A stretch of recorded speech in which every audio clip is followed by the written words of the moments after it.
سوال ہے کہ مغرب کی نماز میں مقتدی اس وقت پہنچا جب امام صاحب دوسری رکعت کے تشہد میں ہوں، اب مقتدی اپنی نماز کس طرح ادا کرے؟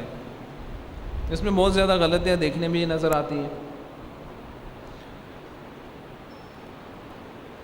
مقتدی کی کچھ قسمیں ہیں، یہاں ان قسموں کو ذکر کیے بغیر وہ سیکھنا بھی ضروری ہے۔ آپ تمامی حضرات کو میرا برادرانہ مشورہ ہے کہ آپ بنیادی فقہی مسائل جو ہوتے ہیں نا، طہارت کے، نماز کے، روزے کے، زکوٰۃ کے، یہ سیکھ لیں۔ بہار شریعت آسان سلیس انداز میں لکھی گئی صدر الشریعہ کی کتاب ہے۔ اس میں بندہ آسان سلیس میں انداز میں اور مفتوی اقوال ہیں، اس کا مطالعہ کریں۔ بنیادی مسائل ہمیں پتہ ہونے چاہیے۔ اس میں بعض اصطلاحات یا بعض باتیں ایسی آتی ہیں، چونکہ صدر الشریعہ کا وصال 1367 سنہ ہجری میں ہے اور ابھی 1436 ہجری چل رہا ہے، تو کئی سال گزر گئے۔ وہ اردو میں تھوڑا سا فرق آپ کو ملے گا ضرور، تھوڑی سی مشکل اردو محسوس ہو گئی، کئی جگہوں پہ فقہی اصطلاحات ٹرمینالوجیز یوز ہوئی ہیں جو کہ سمجھنا تھوڑا سا مشکل ہو جاتا ہے دینی اصطلاحات کو نہ جاننے والے شخص کے لیے۔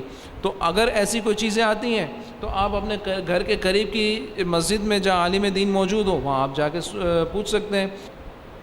مغرب کی نماز میں مقتدی اس وقت پہنچا کہ جب امام صاحب دوسری رکعت میں کے تشہد میں ہے، اب نماز کو کس طرح ادا کرے گا؟ مقتدی آیا، نماز میں شامل ہوا، تو اب اس کی چھوٹی ہوئی رکعت کتنی ہے؟ ایک نہیں، دو رکعتیں اس کی چھوٹ چکی ہیں۔ امام صاحب کے ساتھ ملا، چونکہ امام کی اقتداء لازم ہے، امام صاحب تشہد میں ہے تو وہ تشہد میں بیٹھ گیا۔ امام صاحب اب تیسری رکعت کے لیے کھڑے ہوں گے، نماز مغرب کی تیسری رکعت کے لیے کھڑے ہوں گے۔ مقتدی کی وہ کون سی رکعت ہوگی؟ پہلی رکعت ہوگی، ٹھیک ہے۔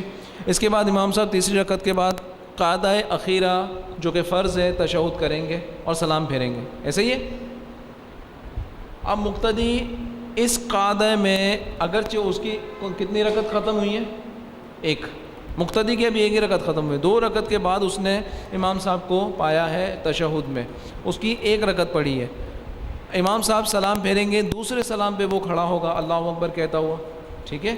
اب وہ جو کھڑا ہوا اس کے حق میں وہ کون سی رکعت ہے؟ دوسری رکعت ہے۔ اس میں وہ قرات بھی کرے گا، ثنا بھی پڑھے گا۔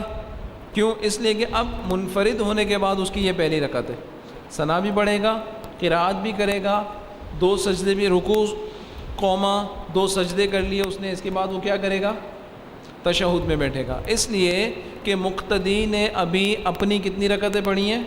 2، ایک وہ جو امام صاحب کے ساتھ امام صاحب کی تیسری تھی اور مقتدی کی پہلی، اور اب مقتدی نے اپنی دوسری رکعت پڑھی، تو دوسری رکعت کے بعد قعدہ اولا جو کہ واجب ہے، اس واجب کو ادا کرنے کے لیے وہ کیا کرے گا؟ بیٹھ جائے گا۔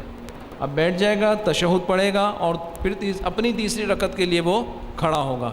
تیسری رکعت پڑھنے کے بعد 2 سجدے کرنے کے بعد وہ دوبارہ تشہد میں بیٹھے گا اور پھر سلام پھیر دے گا۔ اب رکعتیں اس نے کتنی پڑھی ٹوٹل؟ تشہد کتنے ہوئے؟ 4 ہوئے۔ یہ ایک اتفاقی صورت ہے کہ مغرب کی نماز میں عادتاً تشہد کتنے ہوتے ہیں؟ 2 ہوتے ہیں، لیکن اس نے کتنے کیے؟ پہلا کون سا کیا؟ امام صاحب کے ساتھ، دوسرا بھی امام صاحب کے ساتھ کیا جو قعدہ اخیرہ تھا، تیسرا کیا اپنی 2 رکعت کا جو اس کے حق میں واجب تھا، اور چوتھا کب کیا اس نے؟ قعدہ آخرہ جو اس کے حق میں فرض تھا نماز کو ختم کرنے سے پہلے والا۔ واللہ تعالی عالم بالصواب۔